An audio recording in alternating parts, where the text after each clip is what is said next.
welcome to everyone tonight to this lecture. We're so glad you could join us, whether in person or online. My name's Jane Shaw and I'm the Provost here at Gresham College. A quick housekeeping announcement before the lecture. Please note where the emergency exits are. They're at the back, to your left and right. And if there is an emergency, staff will guide you to the meeting point. The evening's lecture will be followed by a short Q&A session, and you can submit your questions by scanning the QR code on the screens or by, once we open up here, and if you're physically here, requesting the microphone. So tonight, it's a great pleasure to introduce our Gresham Professor of Business, Dr. Daniel Susskind, familiar now to many of you. And as you know, he explores the impact of technology, and particularly AI, on work and society. His book, Growth, A Reckoning, his most recent book, in 2024, was chosen by President Obama as one of his favorite books of that year, and it was a runner-up for the Financial Times Business Book of the Year. He's also the author of A World Without Work, co-author of the book, The Future of the Professions, and he has just submitted the manuscript of his next book, What Should My Children Do? How to Flourish in the Age of AI, and it will be published in September, so look out for that. And he has just told me that he has just been appointed as advisor to the government on AI and work. So tonight's lecture, titled Work Out of Reach, is entirely relevant to that. Thank you, Daniel. Thank you so much. Thank you.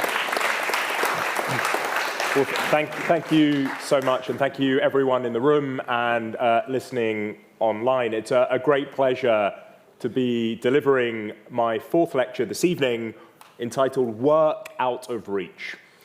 And I want to dive straight in. In 1931, this man, the great British economist John Maynard Keynes, published a collection of essays, Essays in Persuasion. And buried within this volume was a particular essay that's become one of my favorites. It's Economic Possibilities for Our Grandchildren. It's one of my favorite things that Keynes wrote. And it really speaks to our present moment for two reasons. The first is this extraordinary opening paragraph, which when I reread it recently, well, I'll read it again. We're suffering just now from a bad attack of economic pessimism. It's common to hear people say that the epoch of enormous economic progress which characterized the 19th century is over, that the rapid improvement in the standard of life is now going to slow down at any rate in Great Britain. At a time when average real wages in Britain haven't really risen for 17 or 18 years, their sort of longest period of stagnation since the Napoleonic Wars, this sort of opening paragraph really resonated with me. But there's a second thing about that essay that's particularly important for this moment. And it's because it's the one in which Keynes coins the term technological unemployment. He writes, we're being afflicted with a new disease, of which some readers may not yet have heard the name, but of which they will hear a great deal in the years to come, namely technological unemployment. This means unemployment due to our discovery of means of economizing the use of labor, outrunning the pace at which we can find new uses for labor. And almost 100 years later, it feels like the threat of technological unemployment that he was writing about in the 1930s might be rearing its head again. So do we face the threat of technological unemployment today? Do we need to worry that new technologies might now really displace people from their work? And what I want to do this evening is gather together the ideas that I've set out in the previous lectures to try and answer that question. So from lecture one, we know that today people are certainly worried that technological unemployment is indeed a threat. In the US, 30% of workers now believe their jobs are likely to be replaced by robots and computers in their lifetime. In the UK, the same proportion think it could happen in the next 20 years. The last few years, we've seen a frenzy of books and articles and reports on the threat of automation. So this worry about automation is not new. In fact, ever since modern economic growth began, as we saw in that first lecture 2 or 3 centuries ago, people have suffered from periodic bursts of anxiety, of automation anxiety, that the technologies of the time would take on the work that they did. And by and large, those worries have turned out to be wrong. And that, again, is what we saw. There's never been large pools of displaced people, or at least when there have been, it's not been because of technological progress. And that's what you can see if you look at the longer story of unemployment in, say, Britain. Some ups and downs, but never the sorts of persistently large pools of worklessness that people worried about. And so the question is why? Why has automation anxiety turned out time and again to be wrong? And what we saw in the second lecture on the impact of technology on work was that new technologies actually have two very different effects on the labor market. There's two different forces working simultaneously. On the one hand, a machine substitutes for human beings when it displaces human beings from particular tasks or activities and reduces the demand for human beings to do that work. And that's the relatively easy one to see. But on the other hand, a machine can also complement a human being, and it can increase the demand for human beings to do work that hasn't yet been automated, increasing the demand for human beings to do that work instead. And so what we have is a sort of balancing act between these two different sides of technological progress, a harmful substituting force, a helpful complementing force. And what we've seen in this historical balancing act is that up until now, that helpful force has tended to win out. In this clash between these two fundamental forces, people tended to pick the wrong winner. The Labour economist David Autor put it very well when he said, the problem with so much popular commentary and expert commentary too on the impact of technology on work is that it tends to overstate the extent of machine substitution for human labour and ignore the strong complementarities between automation and labour. And for those interested in understanding a little more about how those forces work, do take a look again at lecture 2. So I like to think of what we've lived through, really, as being an age of labour, a time when there's always been enough work for human beings to do. And so the interesting question is, well, is this age of labour coming to an end? We are surrounded today by systems, generative AI systems like ChatGPT at OpenAI, Claude at Anthropic, Gemini at Google, Grok at X, that are taking on many tasks and activities that until recently we thought only human beings alone could ever do. And in the last lecture, I described this process that's underway as a process of task encroachment. That when you look at whatever human faculty you look at, in fact, whether it's manual capabilities, those that involve our manual dexterity, our cognitive capabilities, those that involve our capacity for feeling and emotion, or affective capabilities, our capacity to feel, to use our emotions, what you see in each of these areas are systems and machines gradually but relentlessly taking on tasks and activities in each of these different domains. And so it seems now more than ever, we need to take this idea seriously. Is this time different? Feels post-2023 like an important question to be asking ourselves. And what I want to do in this evening's lecture is make a distinction between two different types of technological unemployment. Two different ways that people might find themselves without work because of the remarkable technological progress that's currently taking place. Now, the first type of technological unemployment is what I call structural technological unemployment. And this is where there just aren't enough jobs to be done, full stop. It's the sort of technological unemployment that's appealed to when you read pieces in the BBC saying, will a robot take your job? Or the Bank of England, will a robot take over my job? Or indeed the ONS, which occupations, entire jobs, are at highest risk of being automated? So there's a fear of technological unemployment taking the form of there just not being enough jobs for people to do. But there's also a second type of technological unemployment.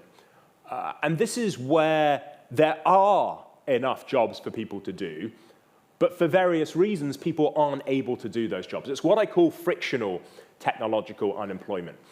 And it seems to me that for now, and in the medium term, the next 5 to 10 years, almost certainly, the challenge that we are going to face in the world of work is predominantly a frictional one.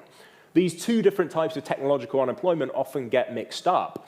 But I think that's a mistake. And I think for now, the challenge that we face is a frictional one. Or to put it another way, if we think again in terms of those two forces, I think this historical story, the one where the helpful side of technological progress outweighs the harmful substituting force, is going to continue, again, for the next 5 to 10 years in the medium run. And I think the challenge for us is to better understand this frictional type of technological unemployment, certainly less cinematic, less dramatic than some of the structural worries about technological unemployment that appear in the popular press, but I think it's the one that the one we're likely to face, or the one that we certainly face at the moment. The tale that I think captures this idea of frictional technological unemployment perhaps most neatly is from Greek mythology. And it's the tale of a man called Tantalus, who chops up his son, his own son, and serves it as a meal to the gods. Now, given his dinner guest's omniscience, this turns out to be a pretty bad idea, and his punishment is to stand for eternity in a pool of water up to his chin. And he's surrounded by trees bursting with fruit, but the water recedes from his lips whenever he tries to take a sip from it, and the tree branches swing away when he reaches out to try and have a bite to eat. So this story of Tantalus, which gives us the word tantalize, captures the spirit of frictional technological unemployment. Again, there is going to be work to be done in the labor market. The problem is that not everyone in our labor market is going to be able to reach out and take it up. That seems to me to be the pressing problem at the moment, and that's the focus of this evening's lecture. And what I want to do in what follows is explore the three different ways that I think this frictional technological unemployment is currently unfolding in the world of work and is likely to continue to unfold. The first is what I call the skills mismatch, where people simply don't have the right skills and capabilities to do the work that has to be done. The second is the place mismatch, where people just don't happen to live in a particular geographical location where work is being created. The third, and perhaps the most neglected, but in a way the most interesting, is the identity mismatch, where people have a particular conception of themselves and they're willing to stay out of work in order to protect that identity. So I just want to turn and just look a little at each of these different phenomena. First, the skills mismatch, where displaced workers don't have the skills required to do the new work that's created by technological progress. And I think this is probably the most familiar type of frictional technological unemployment. It's the one we hear about the most. And it's often conceptualized in the form of a race. And in particular, there's a sense in which there's a race underway between education and technology.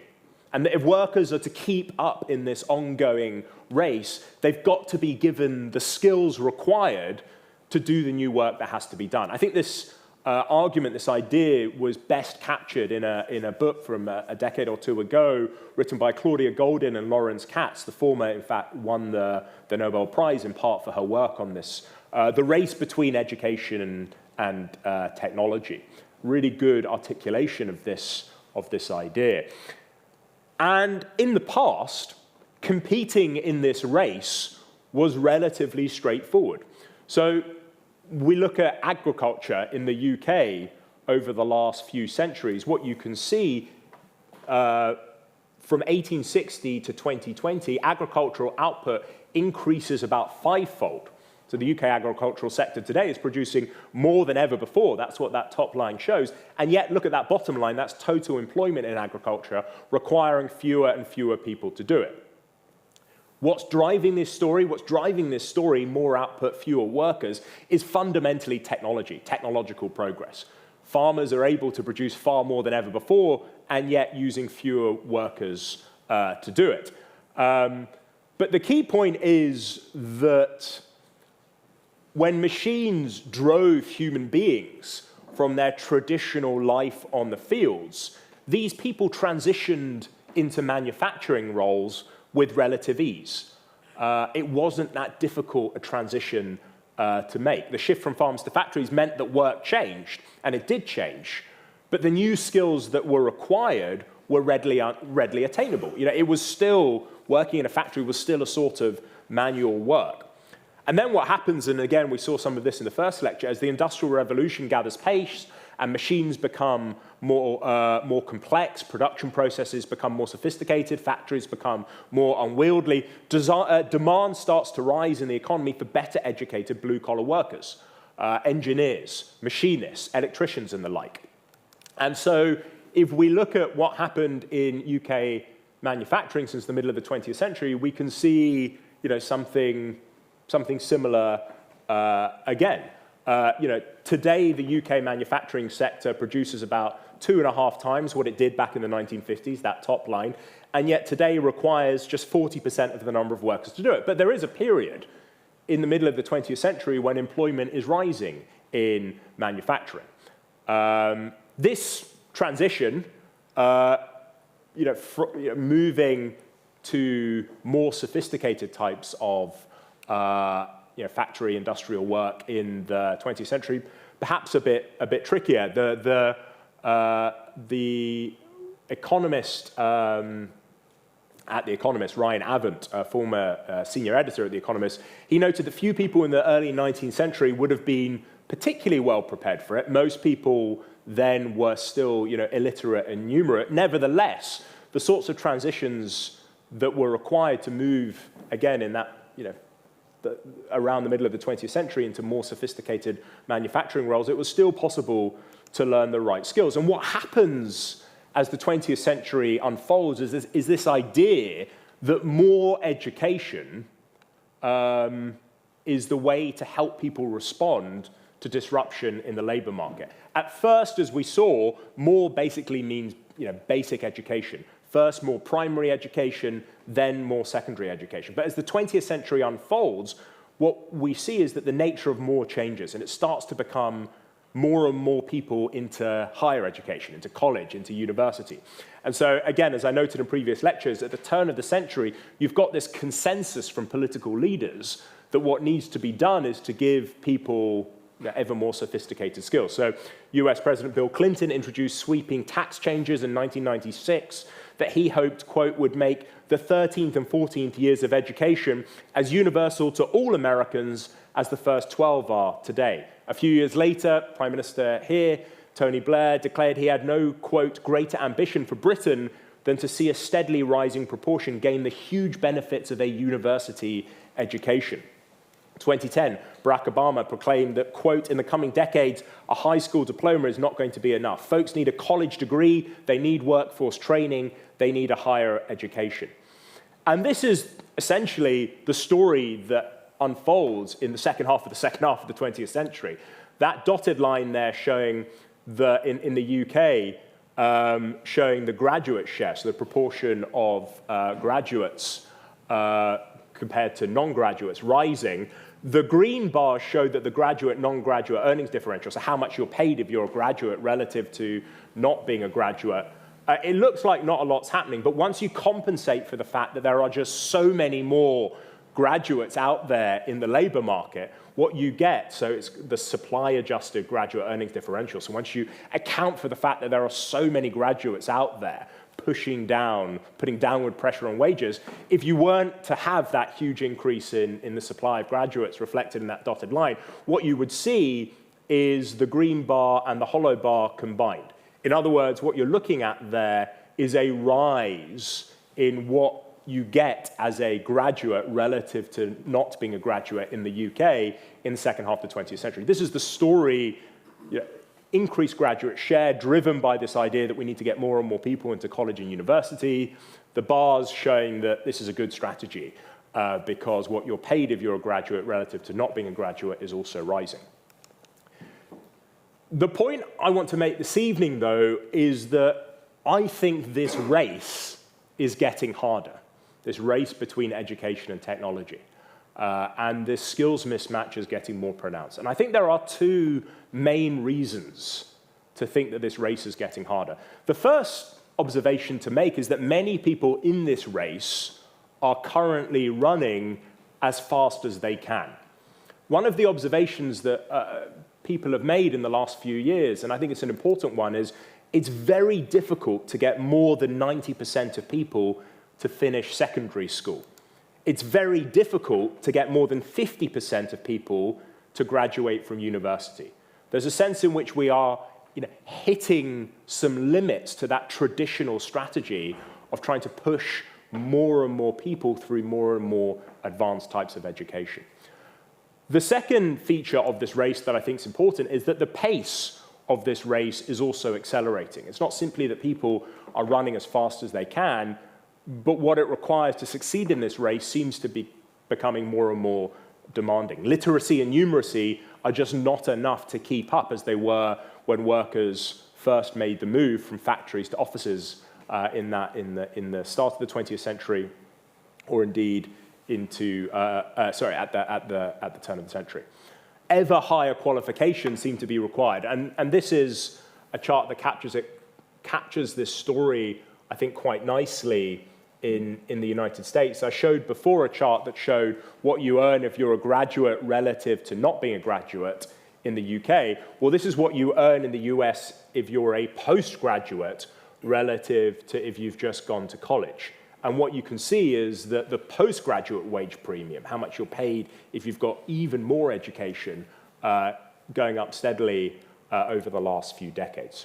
So for those two reasons, I think this skills mismatch, which isn't new, it's pretty familiar, but I think it's becoming more and more pronounced. Many people are running as fast as they can. The pace of the race is also accelerating. What should we do? I'm actually not going to say too much more about this skills mismatch this evening. I think it's an enormous topic, and it's one that I want to address far more comprehensively in my final lecture when I think about education, both the promise of education, but also the limits to education. So I'll just put this here as a placeholder for the moment. I want to turn, though, to think about a second mismatch, the place mismatch.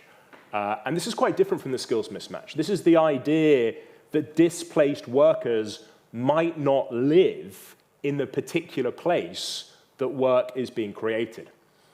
Now, it's worth casting your mind back to the start of the internet era, because there really was a moment when it felt like these sorts of worries about place, about geography, just wouldn't matter any longer. People spoke about the end of geography, the death of distance. The world is flat. But actually, in looking for work today, the place that you live matters more than ever. One way to see this again in the UK is to look at the distribution of wages and the distribution of employment in different parts of the country. The darker areas on the right-hand side, or on your left-hand side, are areas where wages are higher, lighter areas where wages are lower. Similarly, on the other side, employment is higher in darker areas and lower in lighter areas. There's a huge amount of regional inequality in the availability of work and in the availability of well-paid work. In some cases, almost on average, twice in the darkest areas. Wages are almost twice in the darkest areas what they are in some of those lighter areas. Huge amount of regional inequality. Now, so again, this isn't a new story. This is a story that many people have been familiar with for many decades. But I think, again, as with the skills mismatch, I think there are good reasons to think that the place mismatch is becoming more and more significant. Why does it matter so much now? Well, I think one reason the place mismatch really matters now is that technological progress, and particularly the sorts of remarkable technological progress that we see at the moment, and geographical variation, this sort of thing that we just saw, are very closely related. So just to see how closely related they are, and again, it's intuitive, but it's important. Think of the United States. From 2000 to 2010, the US areas with the biggest fall in population, aside from New Orleans, which was battered by Hurricane Katrina, were Detroit, Cleveland, Cincinnati, Pittsburgh, Toledo, and St. Louis. So these are Rust Belt cities, traditionally dependent upon manufacturing, and they lost up to 25% of their population as that sector was pushed into decline by technological progress. So here they are all clustered together in the Rust Belt in the United States. But what's the other side of this story? Well, the story there is one of technological progress driving industrial decline. But the story over on the West Coast in California in Silicon Valley is a story of technological progress driving economic flourishing in a very different place. So Silicon Valley, driven by the development of new technologies. In 2024, more than half of venture capital funding was taking place in Silicon Valley. Silicon Valley has 271 unicorns, so companies valued at $1 billion or more. In the UK, we manage about a fifth of that in the whole of the UK. Just another way of appreciating just quite how dramatic the story of the rise of Silicon Valley is. The market cap of the 4 big companies based there, NVIDIA, Apple, Alphabet, and Meta, about $9.9 trillion. If it were a country, it would be the 3rd largest country in the world. China, $19.4 trillion. Germany, though, $5 trillion.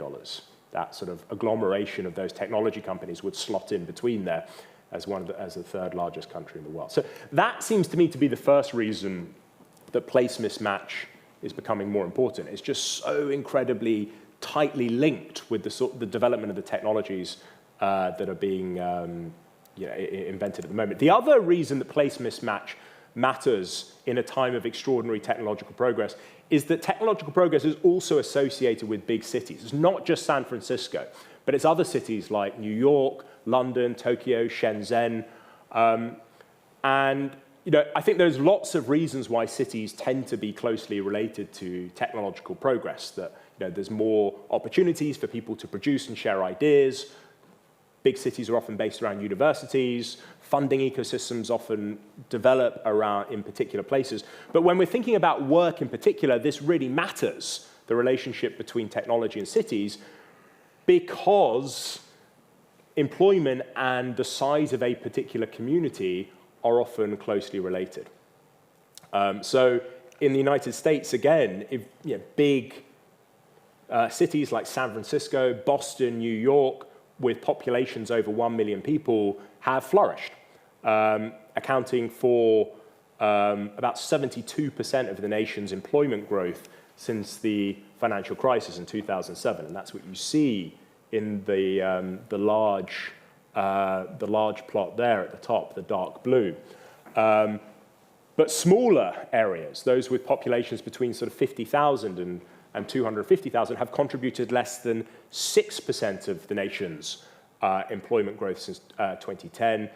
While in many sort of micro towns, rural communities, those with populations less than 50,000, employment remains, so micro, adjacent, non-adjacent, employment remains below what it was before the financial crisis. So there's a sense in which people talk a lot today about the idea of superstars, that these technologies can make particular computer scientists, particular engineers, particular professionals incredibly productive and effective at their work. They become sort of superstars.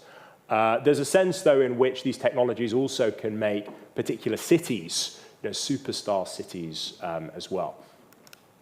A troubling observation to make about this is that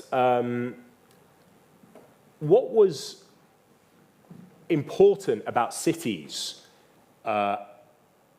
until recently was that cities, this story here about employment growth masks the fact that this is employment in both high-paid and low-paid, high-skilled and low-skilled work. And what you can see is that in the 1950s, dense cities or dense places were good for both high-skilled and low-skilled workers. So the denser a place got, and in the 1950s, more dense, wages of both high-skilled, grey, and low-skilled, orange, rose. And that was also sort of true in the 1980s. But you can see it starts to break down, that living in a city in the US in particular appears to benefit the high-skilled. I mean, really benefit the high-skilled. Look at some of those up on the top. Again, this idea of superstars.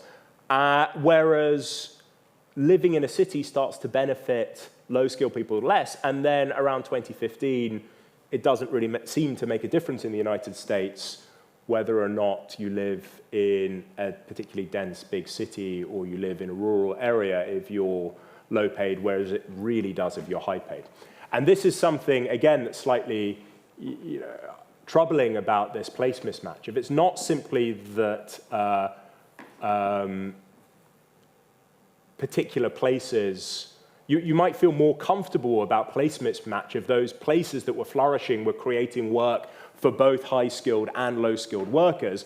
But there seems to be a trend, particularly in the US, that these places are creating lots of work for high-skilled, not so much for low-skilled, and that's important. So how do we respond to place mismatch? What do we do? Well, I think one of the lessons of UK economic history is that we're not very good at responding to place mismatch. So if you take this chart here, which I showed before, which shows employment in different regions of the UK, the darker areas, higher employment, the lighter areas, lower employment, and compare it to where the coal fields are or used to be in the UK, you can just see by having a look that when the industries around coal went into decline, those regions today are correlated with lower employment.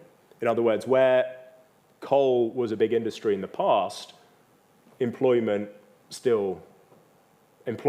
low today, even though it would have been far higher in the past. This is a story that over decades we have struggled to turn around, respond to adequately. And it manifests in lots of different ways. I found this very striking. I was looking to try and think about the different ways that industrial decline might be linked to different social and economic indicators. So this was really striking. So individuals who grew up in counties with a higher ratio of pit closures to population, this evidence suggests are significantly shorter. So that blue line showing the height, showing that all the way, so from birth, early childhood, mid-childhood, adolescent, all the way up to late 40s, whether you grew up in a county with a higher ratio of pit closure to population than another has an effect on a permanent effect over your entire life. The height gaps are strongest, as you can see, in early childhood. So that's that big dip there, just after. So you begin at birth in the same sort of place, early childhood, big gap, and despite some catching up, a significant difference persists into adulthood, which is pretty remarkable. So what should we do? There's been an interesting trend in policymaking towards a set of policy ideas which are referred to as place-based policies. And the OECD, the Organization of Economic Cooperation and Development, gathered many of these together in a book last year for those interested in thinking about how we might try and promote growth in particular places. The truth is, though, that many of these policies associated with and we saw this in the persistence of the effects of industrial decline in Britain. And this is a survey paper which captures it very well. Overall, the existing evidence of the effects of place-based policies in Europe in general, and the UK in particular, is still limited. It's not, at the moment, it doesn't seem to be a particularly effective toolkit. So one response is to say, well, what we've got to do is try and promote growth, encourage employment in these particular places. The evidence at the moment is not particularly compelling, both the formal evidence and also the sort of anecdotal evidence that I suggested before. A far more radical solution is to accept decline. And this, amazingly, is actually something that policymakers suggested in past conversations. So this is the most striking example of it that I found. In 2007, Tim Lunig and James Swafffield published a book called a policy pamphlet called Cities Unlimited, where they said there's no realistic prospect that our regeneration towns and cities can converge with London in the southeast. There is, however, a very real prospect of encouraging significant numbers of people to move from these towns to London and the southeast. It was an astonishing conclusion, and understandably the BBC at the time picked it up and ran with it. David Cameron, who at the time the Conservative Party was very closely associated with Policy Exchange, the think tank that had published these ideas, he came out and said, the authors of this report have themselves admitted it is balmy, it isn't, it is insane. I say all of this just to make the point that this place mismatch, it's an idea, it's a problem that's been familiar for some time. It's not at all obvious how we ought to respond to it. And that is, I think, a big challenge. The third mismatch that I want to spend a little time thinking about is perhaps the most interesting and the most important, but I also think it's the most neglected, and it's what I call the identity mismatch. And this is where people have a particular conception of themselves, and they're willing to stay out of work in order to protect that identity. And this is unfolding in lots of different ways around the world, and I just want to give you a flavor of this. So let's take one, take Korea. The really interesting story about Korea is the economic transformation that took place there in the second half of the 20th century. So in 1945, most of the country was illiterate. But within a decade, the majority were literate.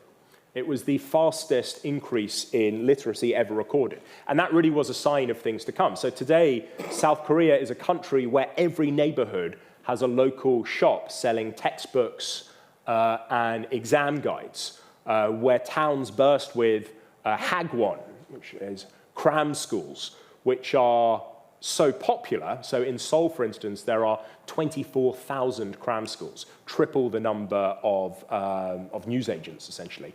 They're so popular that the authorities tried to introduce a curfew to stop them opening after 10 p.m. And they failed. And where on the day of the annual college entrance exams, the eight-hour-long CSATs, air travel is restricted to minimize distractions to students. Workers are encouraged to start their day an hour late to reduce congestion on the streets so that people don't miss their exams. And the police offer an escort service to those running late to get through the traffic.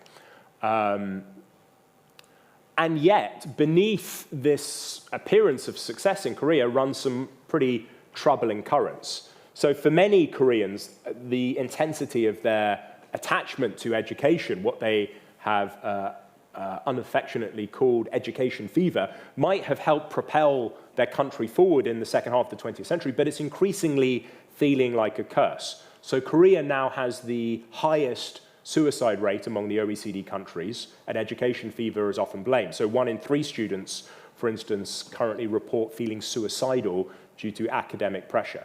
Korea also has the lowest fertility rate in the OECD, and once again, it's thought the high cost of competing in this educational arms race, with half of those under 6 in cram schools, along with a quarter of toddlers under 2 in cram schools. Families are thought to spend at least $4,800 $800 a year on private tutoring. The thought is that all of those things just put parents off having children. Put that to one side. When thinking about the future of work specifically, the most unsettling feature in my mind of modern South Korea is the disappointment that awaits many of these young people who manage to make it through the educational gauntlet. Koreans might be fantastically well educated, and they clearly are, but the unemployed in Korea are disproportionately well educated too. So in 2024, more than half of the unemployed population, almost 60% in Korea, had a university degree or higher. That's almost twice the proportion in the United States. It's more than double that in the United Kingdom. So why does Korea have such a well-educated unemployed population? These are some of the most highly, it's not because they can't work. It's not because they don't have the skills to do the work that has to be done. They're some of the most intelligent, highly motivated people in Korean society. They're people who have managed to not only survive that sort of educational gauntlet, but they've managed to rise to the top.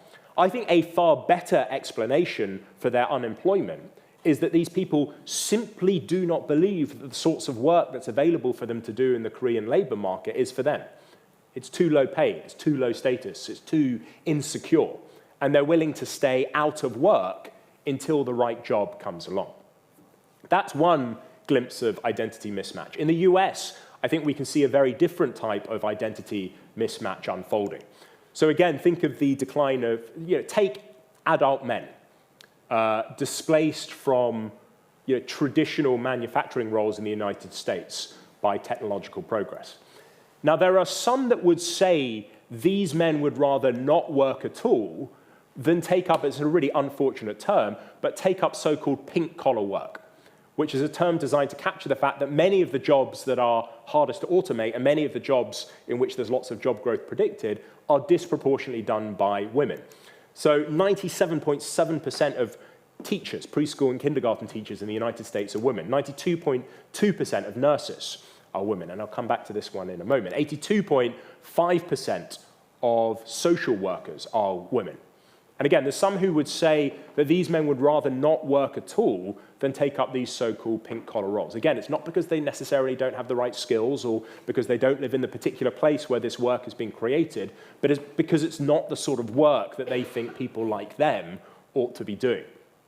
And you see this identity mismatch again unfolding in different ways around the world. So in China, there are stories of the so-called rotten tail kids, well-educated, living at home, waiting for high-status work to come their way. They're called rotten tail kids after the rotten tail buildings, as they're known in China, the millions of unfinished houses that were built in frothier moments of the housing market.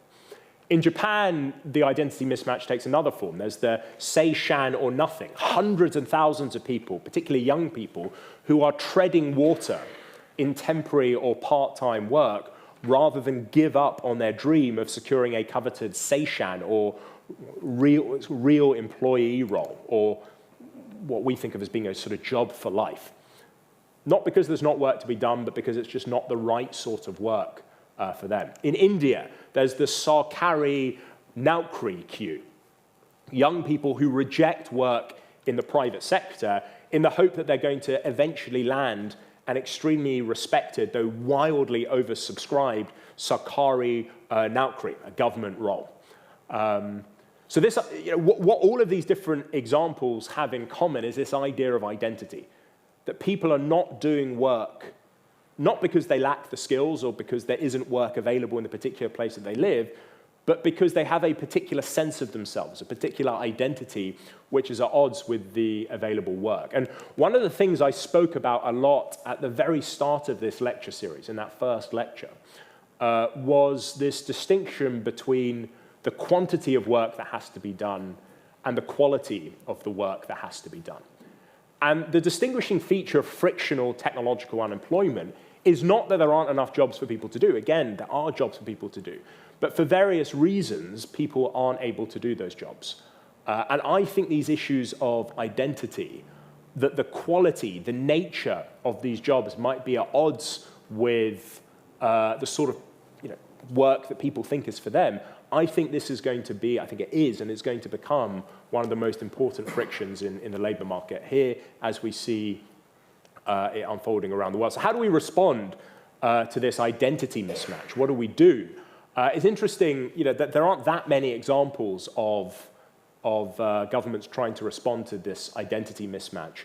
I found one example which was really interesting in the UK, which was the NHS trying to recruit more men to nursing roles. So here, as in the United States, nursing is disproportionately done by women. And I just want to just show you the advert that the NHS ran recently to try and recruit more men into nursing roles. We are not who you think we are. We're not embarrassed by our work. We're proud of what we do. We're part of a team, getting stuck in, getting our hands dirty. We're helping babies start their lives and stopping victims of street crime lose theirs. Yeah, we're exhausted some days, elated on others, but we're never bored. What matters is we're making a difference. We're working here, or one day maybe over here. We're waking with a sense of purpose and going to sleep with a sense of pride. We are nurses. We are the NHS. So I think you can sort of see what the NHS were trying to do with that advert, trying to directly address this issue of overrepresentation of women in nursing. The Americans, being Americans, did it slightly more bluntly. Are you man enough to be a nurse? But you can see what they're doing, which is, in all these cases, the thought is, look, there's this mismatch. Men don't think nursing roles disproportionately done by women are for them. So in order to address this mismatch, what we're going to do is emphasize the fact that actually lots of men are nurses. Interestingly, when economists looked at this, looked at the effectiveness of these sorts of interventions, and there's not a lot of work done in this area at all. This is, I think, one of the most interesting and well-done pieces of research. The central conclusion in this paper was, I find that perceived gender shares do not affect men's applications. In other words, saying to men, you got it wrong, lots of men actually do these roles, doesn't have an impact on whether or not men applies for those roles. What they found actually did have an impact on whether men applies for these pink-collar roles, is increasing expected returns to ability encourages men to apply and improves the average quality of the applicants. In other words, telling men, not that lots of men do this work, but that this is hard work, appears to be the thing that motivates men to apply for these pink-collar roles, saying it's difficult work that they might not be able to do. Now, I say all of this just to, again, make the point that these identity mismatches are relatively unfamiliar. Many of the ideas that are being discussed and implemented to try and respond to them are, as we can see, well-intentioned, but perhaps not having the effects that we want. And there's a lot more work for us to do to try and respond effectively to these sorts of mismatches. So again, just to go right back to the start, I think there are two very different conceptions of technological unemployment, two very different ways that people might find themselves without work because of technological change. One is the one that we read about all the time in the popular press, expert commentary too, that there just might not be enough jobs to be done, full stop, the structural type. But there's also a second type, a frictional type, where there is work, but for various reasons, people aren't able to do it. I think there are three main reasons that people might not be able to do the work that has to be done: the skills mismatch, the place mismatch, and the identity mismatch. I want to focus, as I said in my final lecture, on how we address that skills mismatch, But the point I really want to make about the place mismatch and the identity mismatch is the point that I hope has been clear this evening, which is that we don't, at the moment, it seems to me, have particularly good ways of thinking about these mismatches. We spend a lot of time thinking about what we ought to do with respect to education to respond to the skills mismatch, that people might not have the right skills to do the work that has to be done. I don't think we've got a similarly effective toolkit for thinking about how we respond to the fact that people might not live in the particular place that work's been created, or they might have a sense of themselves that is at odds with the sort of work that has to be done. So I will finish there, but let me just give you a hint of the next lecture. I've said time and again this evening that I think our main challenge for now is frictional technological unemployment. There is going to be work, but for various reasons people can't do it. That said, I do think as we look further into the 21st century, we also need to take that second type of technological unemployment, the structural type, very seriously as well. And in the next lecture, I want to turn to how that works and how we ought to think about the challenges and difficulties and responses that will be required to respond to that challenge as well. So thank you very much indeed, and I think we've got a few minutes now for me to hear some reflections and take some questions as well. So thank you very much. Thank you.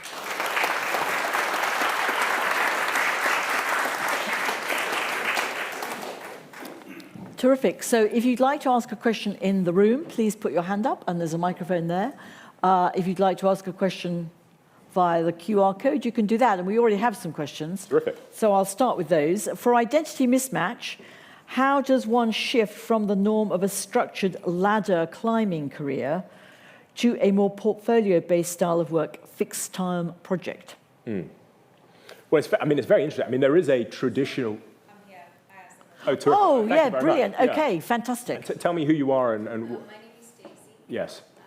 And I work in investment banking. Yes. I'm also transitioning to being a designer of financial products. Yes. Having a mentor written down because I'm used to this was how we get up Yes. finance. And then moving into a world where it's portfolios and design and it's just not appreciated in finance as much. Yes. So I'm having, Yeah, it's very interesting, isn't it? Which is that there is, particularly in the professions, a traditional conception of a career where, there is a particular set of skills and capabilities that you learn, if not at school and university, then in some sort of professional training institution. You build up what economists call your human capital, and then you move through your career in a relatively predictable, relatively linear way, where your kind of job progression can be anticipated with pretty reliable regularity. You get promotion in this many years. That, and I think for some time, that has been breaking down. That the idea that you just have one job and move through it in a sort of predictable way, I think is a far more fragile idea of a career than the reality that many people face today. It is one of the themes of my new book. How to, you need to, one of the bits of advice that I have for young people in any profession is, if you go into the law because you liked what a lawyer looked like on Suits, or you go into medicine because you liked what a doctor looked like on House, or you want to be the sort of professional that your parents or grandparents were, you're going to be bitterly disappointed, because the nature of these jobs is changing dramatically today and is going to continue to change dramatically in the future. Okay, more questions rolling in here, but let's take one from the audience over there. Great. Thank you. When you're thinking about the frictional sort of challenge of Yes. technological change, we sort of think about how it's broadly a negative impact on the labour market. Yes. I've been saying, but some of the technological change is positive from a productivity point of view. Yes.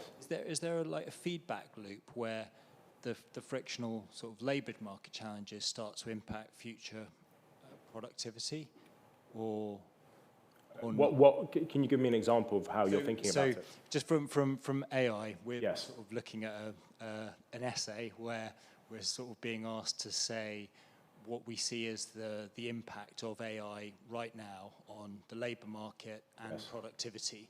So do any of, and I'm just trying to wonder if negativity within the labour market and some of those challenges actually somehow impact the future technological change, like the good part of sort of productivity change. I fear that frictional technological unemployment, people being unable to find work, might, in a sense, hold back some of the productivity possibilities. Yeah, well, I mean, it's definitely the case, just at a very high level, that it is an astonishing waste of productive potential to leave people out of work because of the mismatches that I've just described, when they could be, if they were given the right skills, if they happened to live in the place that work was being created, if they were able to change their identity to match the available work, if they were able to get into work and put their talents and abilities to use, that's the sort of thing that would increase productivity, and denying people that possibility is going to have a harmful economic effect. It's one of the I think one of the, for me as an economist, one of the most compelling arguments against the idea of inequality, which is slightly different from what you're saying, but against the idea of inequality, isn't that there are lots of very compelling moral reasons to object to the fact that some people in society have far more than others, or indeed have good work and others don't. But there's also just the economic reason, which is that it's extraordinarily inefficient to have so many people with extraordinary talents and abilities not being given the possibility of putting them to effective use. So at a very high level, I mean, yes, I think there's lots of more kind of detailed ways in which we can think about how having people out of work might hold back the sort of productive possibilities of these technologies. Okay, I have a couple of questions on here Yes. coming through about the responsibility of the employer. So I'm going to say both of them and then you can respond. Sure. The first is, we often frame these mismatches as a policy problem. Yes. What responsibility do employers have in reducing friction beyond reskilling programs? Yes. And the second one, before labour is eventually reallocated and people are upskilled for new tasks, shouldn't capital be reallocated first by the firm or company for the new roles to exist? Yes. I mean, the question about whose responsibility is this is really important. And I've spoken a lot this evening about from the point of view of policymakers and government and the state. But I think there's three people who are involved here. There is the policymaker, there are business leaders, but there's also individuals too. And responsibility for thinking about each of those mismatches falls in different ways on those different people. I think, for instance, thinking about the skills mismatch, I can see how the responsibility for that would lie more heavily on the state than, say, responsibility for the identity mismatch, which in my view, is far more to do with the individual and how they think about themselves and how willing they are to do work that might not be the sort of work that they expected to do in the beginning. We've got two questions about identity mismatch, then I'll see there's other questions in the audience. Both are really saying what else besides gender mismatch, which was the example you gave. What about class, age, and ethnicity are the three questions they asked. Yeah, I mean, I was using those issues of gender and as sort of as particularly striking examples, but there are many types of identity mismatch, and the one of the themes of tonight's lecture is this idea that I think in thinking about the labour market, we spend a lot of time thinking about skills, some time thinking about place, and almost no time thinking about times when people's identity gets in the way of them doing work that is available to be done. Yep.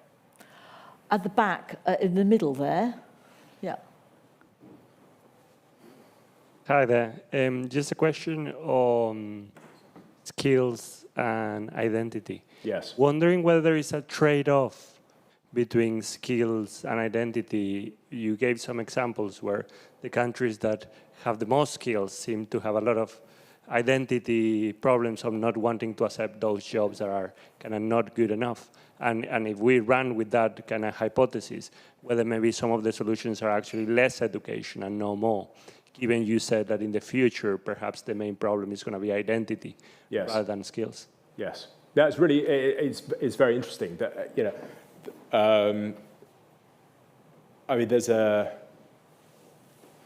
what extent, in Korea, for instance, has the pursuit of education, caused this,